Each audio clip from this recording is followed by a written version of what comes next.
can apply, the latest methods to reinvestigate cases with the idea of discrediting what I say. I would welcome that. But as I was showing, in some cases, even if the latest dating methods are applied, then there can still be resistance to the conclusions. So, another question. My name is Raksi Jariwala. I do some research in the biological sciences. I had a question with respect to the Vedic perspective that you mentioned. First of all, you present evidence that the origin of humans may go back to millions of years prior to Darwin. So, from a Vedic perspective, then, if we accept the fact that humans existed millions and millions of years ago, what would the perspective be? If this is a hypothesis or even a current consensus, current thinking, as to the relationship with other species, whether other species, that is lower species, coexisted at that time with humans, or did they come later, such as reverse evolution or reverse Darwinism? Because there could be some support in the Vedic concept in terms of consciousness, that if humans have the most highly evolved consciousness and somehow they lose it or fall, they would descend into a lower species. So can we entertain that idea then, that if you go back to 40 million years ago, that humans existed, that other species may or may not have coexisted, but may have appeared later in time, such as a reverse evolution?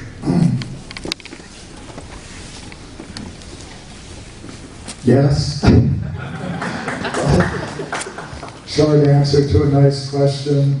It sort of leads into another whole talk, which I don't know if I have time to give here. I've been speaking with some of the organizers, that perhaps I'll be invited another time in which I can talk more directly about your question, because I have written a whole book about it, Human Devolution, a Vedic Alternative to Darwin's Theory,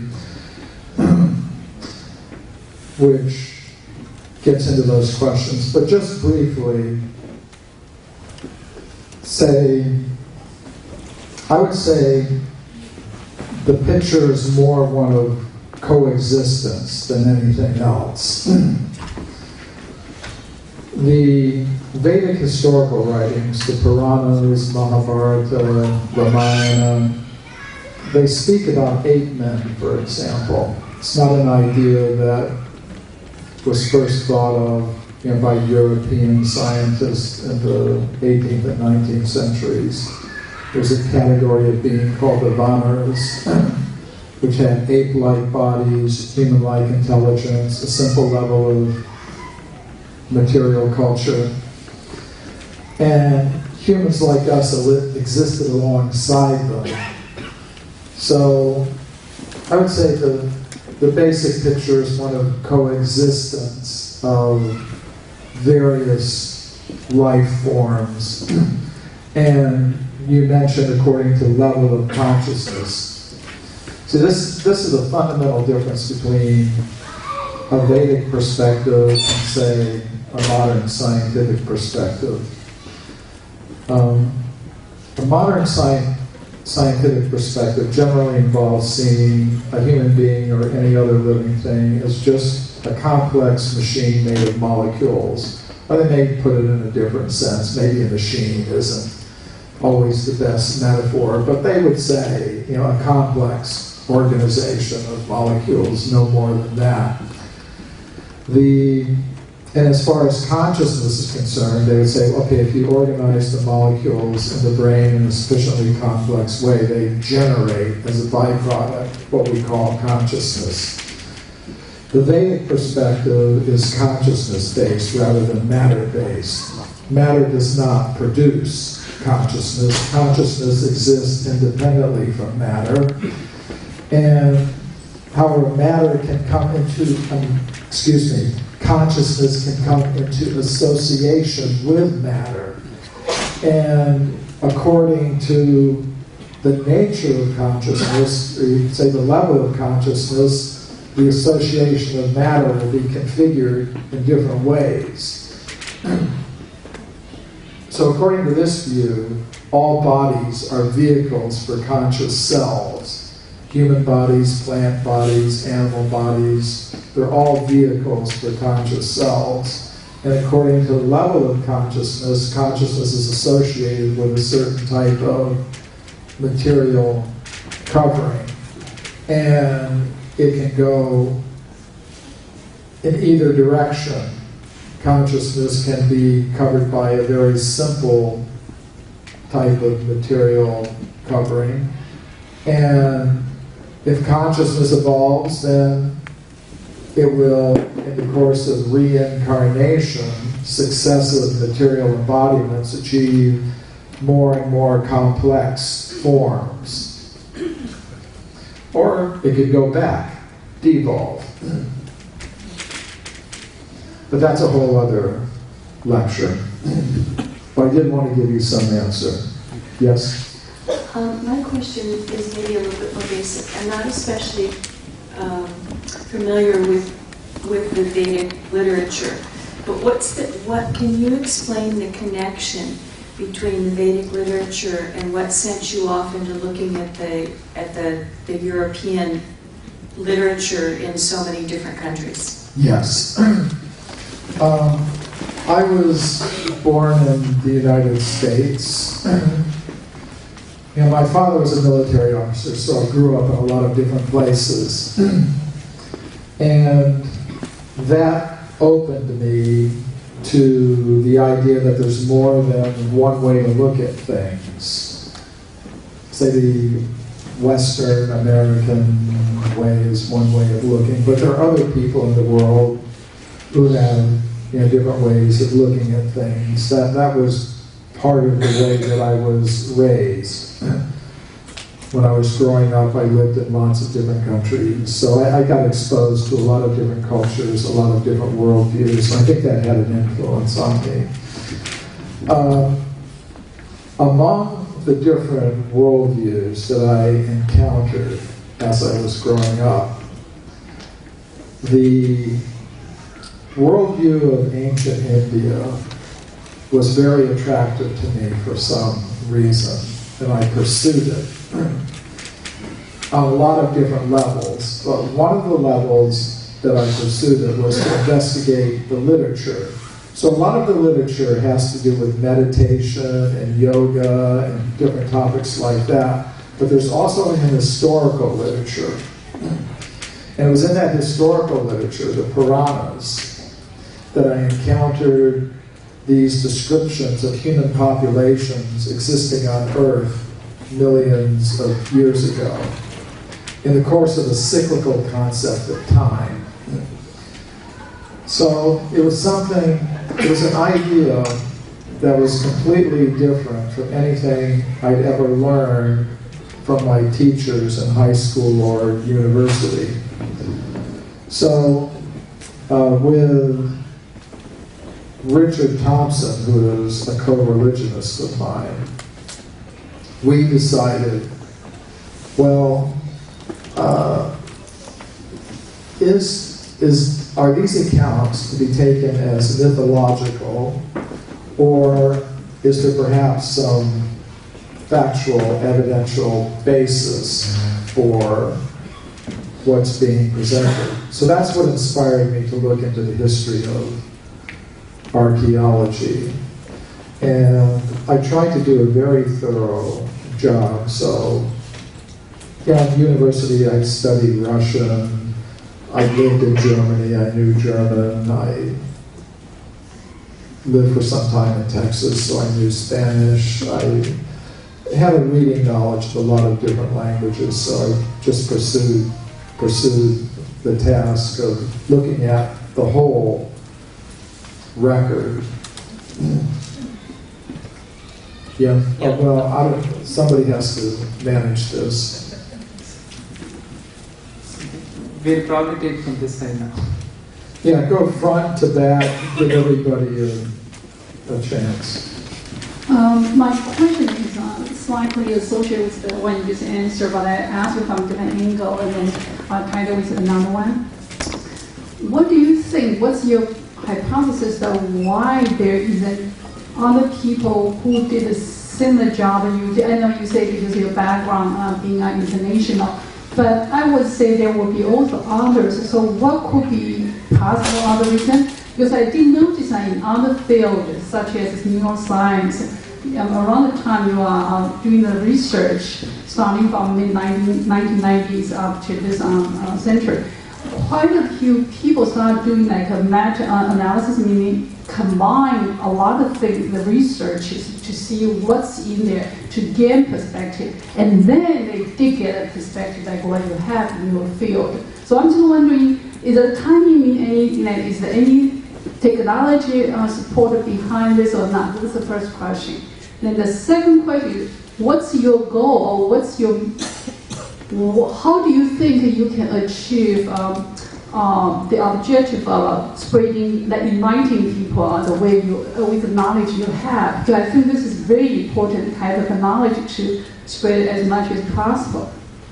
Okay, the first part of the question has to do, is there perhaps any technological reason for the ability to do this kind of meta research, looking over vast amounts of material. And I started this research in 1984, which means a lot of the resources that are available today were not available to me when I started this research, and practically throughout the entire period that I was doing the fundamental research for this book. In other words, there wasn't a World Wide Web, at least not one that was generally available. And computerization of library systems and things like that. So I was fortunate to have a research assistant who was a professional librarian who had run a science research library for an agency of the government, Forestry Service actually. And she became interested in my work. So she knew how to get things from all over the world through the interlibrary loan system and things like that. So the research that I did between, say, 1984 and 1992 for the book Forbidden Archaeology was done in a kind of like a pre-web era, and it was done, you could say, that way. So I would say it wasn't any technological sort of advancement that inspired me or enabled me to do that. Now, of course, today, the advances in digitizing a lot of these publications, even these archival publications, is a big help. And it does facilitate this kind of thing. But the work that I did for the research that I've described today wasn't done in that way. The other part of your question, how do I hope to accomplish my goals? My goals I try to accomplish by staying in touch with a lot of different parties. I think at this moment in time, the world is undergoing kind of a fundamental renegotiation of its overall conception of reality, its paradigm, whatever you want to call it. I think there are a lot of parties to that negotiation. There are people who are totally on the spiritual side, some people totally on the scientific side, there are some people who are mixing them. There's the general public, the different areas of popular interest and alternative ideas. I try to stay in touch with all of them, and I try to communicate in a lot of different ways. I communicate by speaking at scientific conferences, at universities. I also go on popular TV shows and radio shows, and not just in this country, but all over the world. So there are a lot of things that I try to do to accomplish my goals. It here is one very specific thing that I would like to see. It has to do with ending the monopoly that the supporters of the now dominant theories have in the public education system. Because, say, the supporters of the now dominant theories of human origins and origin of species now they've been granted by the government in one way or another a government-enforced monopoly in the public education system so that only their ideas can be presented, which I think is not really proper in a country or a society that considers itself democratic. I would say, okay, it's a fact that today most scientists, let's put a figure on it, 99 or 95 or 98% accept the dominant theories. But it's also a fact there are some in the world of science who don't, who are proposing alternatives. Intelligent design, the kind of things that I'm talking about, other alternatives. And one of the reasons that I mentioned the publications and the presentations at conferences is to show that on a certain level, this element of the discourse is tolerated. But it's excluded from the official education system, which has the effect of delegitimizing ideas, alternative ideas, in the minds of students who are going through the education system, from secondary school to the bachelor's degrees to the graduate degrees. It has the effect of delegitimizing alternative ideas. And I think the proper solution is that in the education system, this is what I would like to see, and I think it would be a big contribution to what I'm trying to accomplish, would be, okay, let's admit, the vast majority of scientists now accept certain ideas. So give them the vast majority of pages in the textbooks. But somewhere, in some small percentage of the textbook pages, it should be neutrally and objectively stated that there are some who are proposing alternative ideas and state their reasons neutrally and objectively. And then just let students make up their own minds about these things. I think that would be, in terms of what I'm trying to accomplish, a major step forward. And even some supporters of the currently dominant theories, when I explain this idea to them, they kind of see the logic of it. They may resist it on a certain level, but I think intellectually they can see morally it's the correct thing to do. Something else.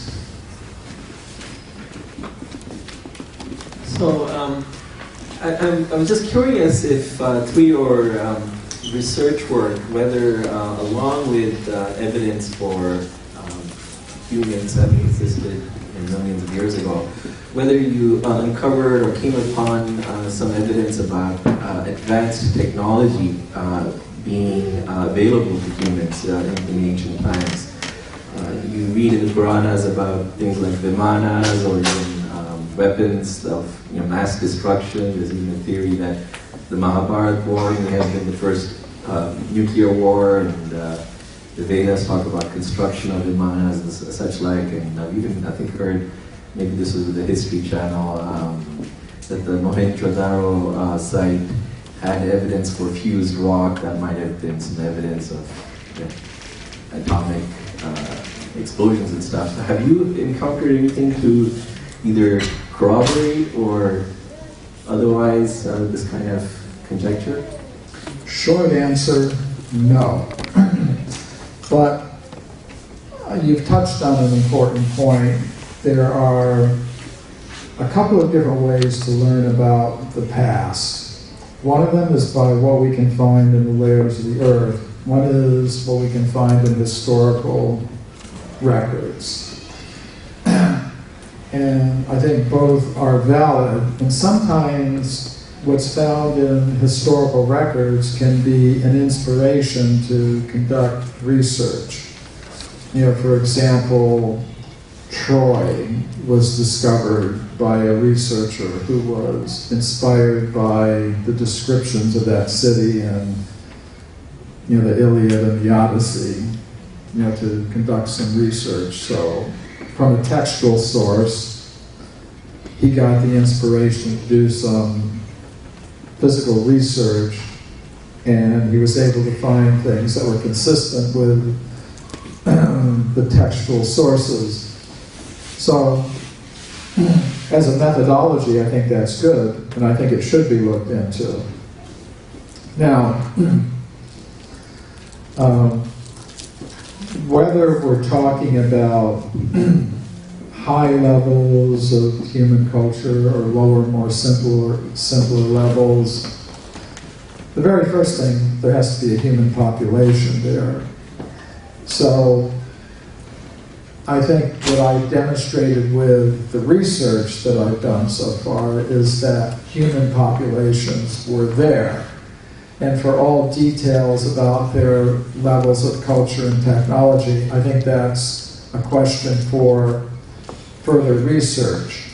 And I don't think what I've done is answered every question. I think what I'm trying to do is create a framework, a research program, which would be a framework for asking questions, which can then be investigated.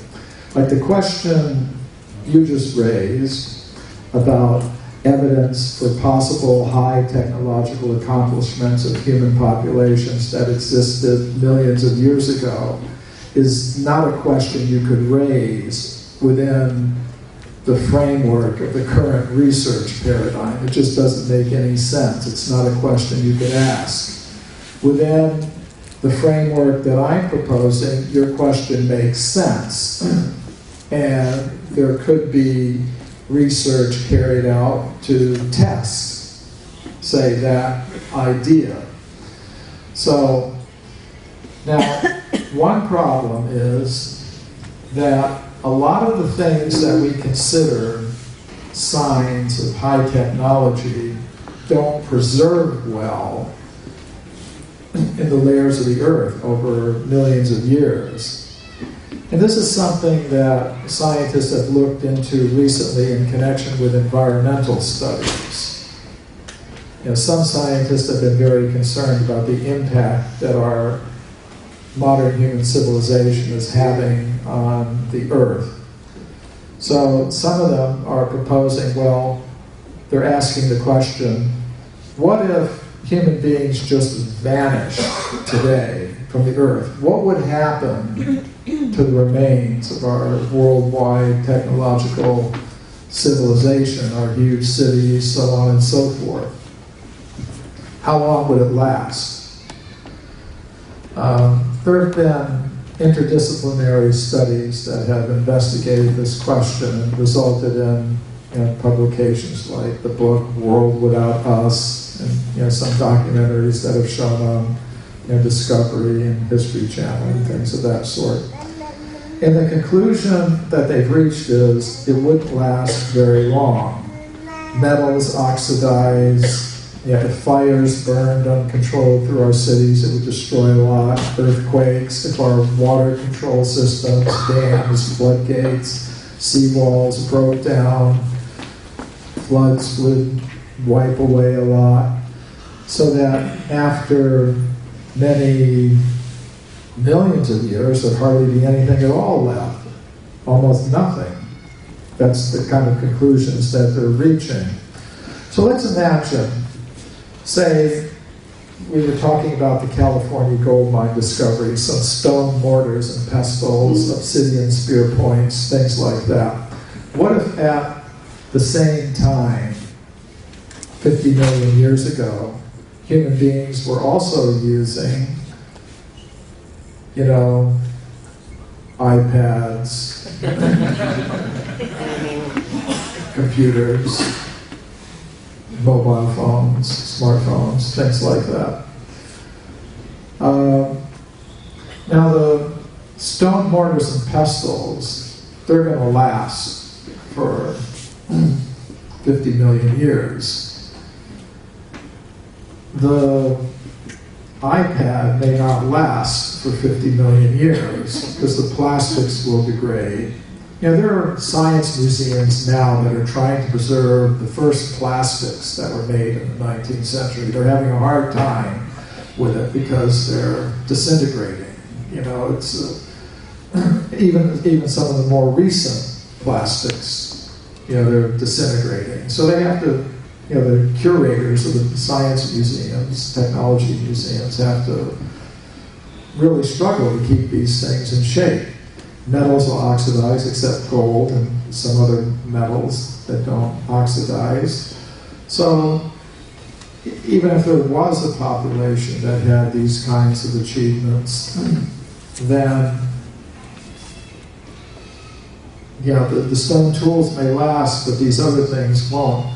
Unless maybe you did some isotopic research. Maybe you saw alongside the stone mortar and pestle some smear of stuff.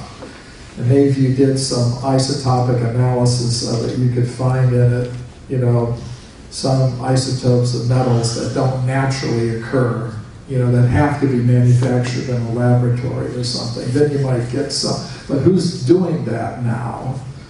Because the question you raised can't be raised in the current environment.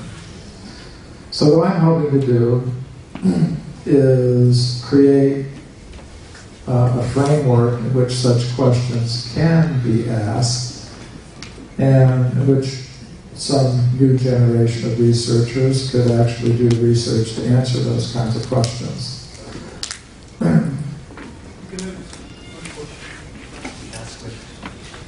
Last question.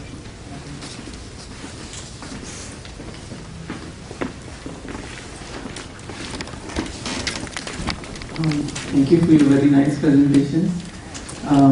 One of the points I think that you try to make, perhaps the most important point, is the fact that the intellectual community, the majority of the scientific community, is resistant towards new ideas or things that would change the dominant paradigm, which is existing. Some parts, not all. Okay, yeah. So my question pertains to the part of archaeological evidence and the scientific thought process behind the portion of the evidence which does support Darwinian evolutionary theory, because it is for a person who is ignorant of or not very much knowledgeable about this field, it would be hard to believe that a big portion of the scientific community would only be prejudiced or just be resistant towards new ideas because that would oppose their existing thinking. So I'm interested to learn about what is that part of the scientific evidence which does support Darwinian evolution, and is there a reason why the majority of the scientists think that this is the right theory that explains human evolution? And the reason I ask this question is I've attended other presentations on such topics, and I also personally know certain individuals who I know are honest and objective and not prejudiced, but still they believe that Darwinian evolutionary theory is the right theory that explains the origin of humans. So I'm just curious to know what you would have to say about it. Well, first of all, I respect intellectual freedom and academic freedom, which means I respect the right of any individual, to come to whatever conclusion that individual thinks appropriate, or best explains the evidence, or is best explained by the evidence. I respect that idea of intellectual and academic freedom. My question is not that somebody looks at all the evidence and decides it supports the Darwinian theory of evolution, and so they accept it. That's not my objection. My objection is that sometimes such persons as a group will make efforts to exclude other ideas. I'm not saying that, I understand that many people do find the evidence, or they find certain categories of evidence convincing. I may not. And others may not. But that isn't where I see, the problem. I see the problem in trying to get a monopoly in the public education system.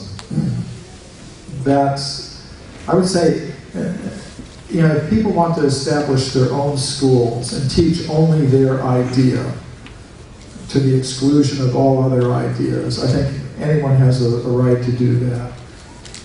But if we're taking tax money from all of the people, and you're going to use it, taking tax money from all the people, including me, to impose your idea to the exclusion of every other idea, I think that's where the problem is. So I think the reason, there's another underlying issue here, and it has to do with the metaphysical framework that scientific research is conducted under. And this is like a deeper problem. Like, now, there are many who feel that science can be conducted only according to one set of metaphysical assumptions, which are quite materialistic in terms of what they assume metaphysically about the world we live in and how it can possibly be known. Now, it hasn't always been like that in the world of science. Say if we go back to Europe in the mid-19th century at the time of Darwin, science was being conducted under what I call metaphysical pluralism.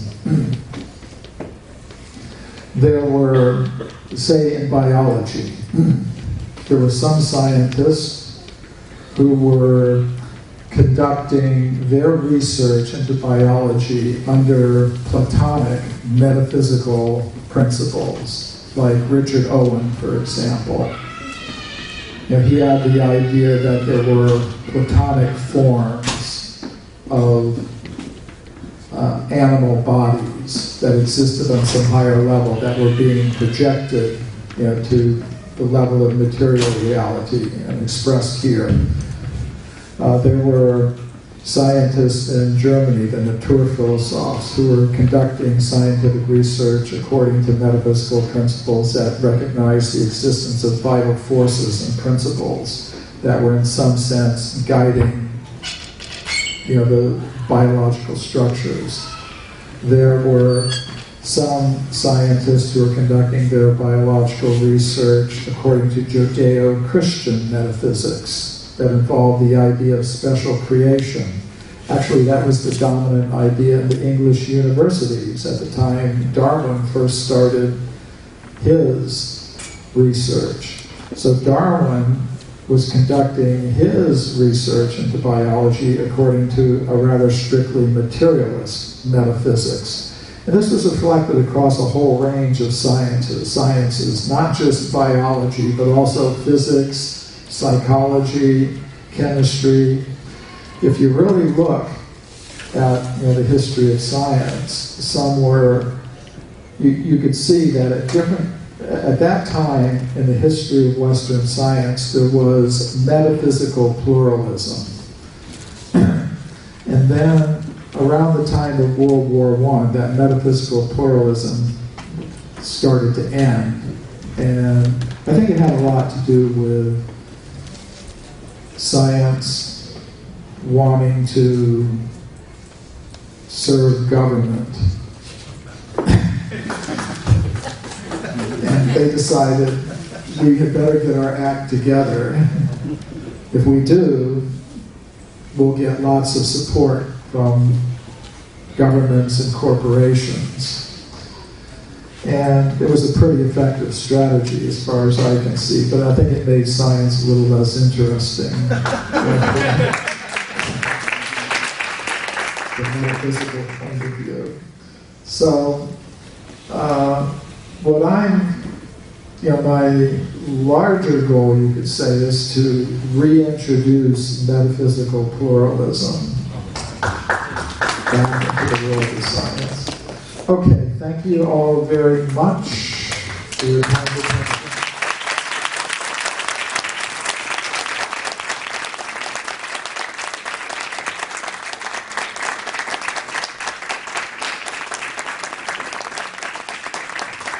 So we'd like to thank Michael Cremo for such a very interesting presentation and hope that he will come back as promised with some further talks. And please don't leave yet. Of course, as in all the Bhakti Yoga Club and Pacific Learning Alliance programs here, we have a dinner, a free vegetarian dinner that we're serving. We want everyone to enjoy the dinner. Dr. Cremo's books are here on the table. He probably will sell out of all of these books. I think a lot of you will be interested to purchase them. They're also available on Amazon.com and everything, but you can get signed copies here tonight from Dr. Cremo, and we encourage you all to come up and purchase his books. We also, Bhakti Yoga Club, of course, makes presentation on Vedic literature, Bhagavad Gita, and so forth, and we have spiritual books about yoga and Krishna consciousness also available. Where are the spiritual books?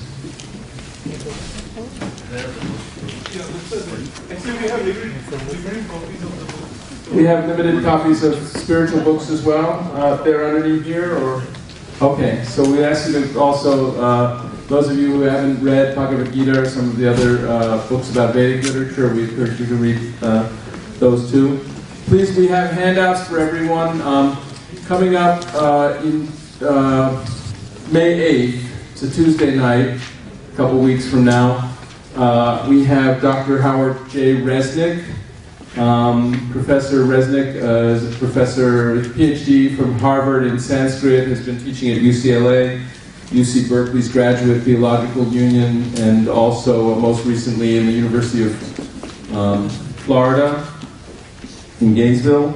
and teaches about Indian philosophy and religion. Very interesting genius, and he's going to give some perspectives on science and spirituality. The title of his talk will be Science and Spirituality, What Next? And we do want to thank the organizers, Bhakti Yoga Club and Pacific Learning Alliance, the very many volunteers who cooked a wonderful vegetarian dinner and who've organized this event and advertised it. Please give a hand to all the volunteers.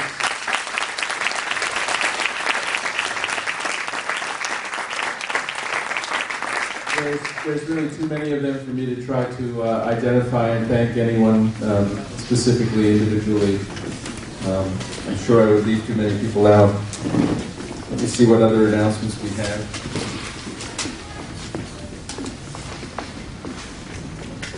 That's it. We can have interaction. Like Dr. Cremo will be available, so we can have personal interaction with them. Yes, and Dr. Cremo is available. He'll be here to sign books, to discuss things with you, answer other questions. The dinner is being served out right out front here, on this side here. So please do enjoy the dinner and hang around and discuss things with Dr. Cremo, and hope you come back on May 8th. Thanks.